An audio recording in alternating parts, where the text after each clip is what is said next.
रानीखेत विधानसभा 1967। रानीखेत विधानसभा का जन्म एक नया राजनीतिक अध्याय, एक नई पहचान और जनता के हाथ में अपनी तकदीर लिखने की शक्ति। इससे पहले 1951 से 1962 तक ये क्षेत्र रानीखेत साउथ असेंबली के नाम से जाना जाता था, लेकिन 1962 में वो अध्याय बंद हुआ और 1967 में खुला एक नया पन्ना रानीखेत विधानसभा के रूप में। समय आगे बढ़ा और 1970-80 का दशक आया। ये साल रहे उतार चढ़ाव के, कभी जीत, कभी हार, कभी नया चेहरा तो कभी पुराना अनुभव।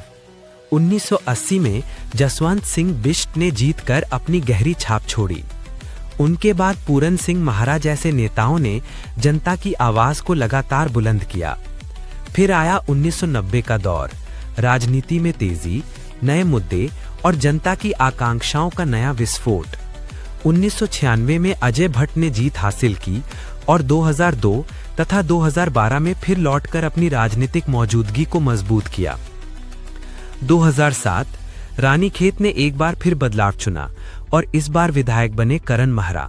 2012 में जनता ने फिर अजय भट्ट को मौका दिया, लेकिन उनके कार्यकाल में वादा वर्सेस हकीकत का फासला, या यूं कहें कम ज्यादा काम, अधूरे पक्के वादे, विभागीय लापरवाही और भ्रष्टाचार के आरोप समय समय पर उनकी छवि के लिए चुनौती रहे।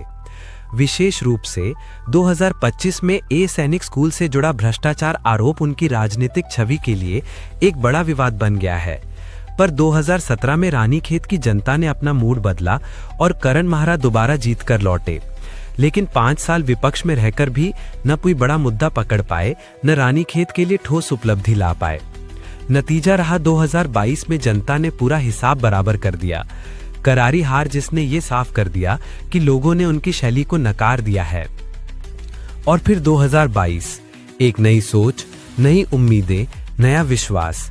जनता ने चुना प्रमोद नैनवाल भाजपा से, एक ऐसा चुनाव जिसने रानीखेत की राजनीति को नई दिशा दी।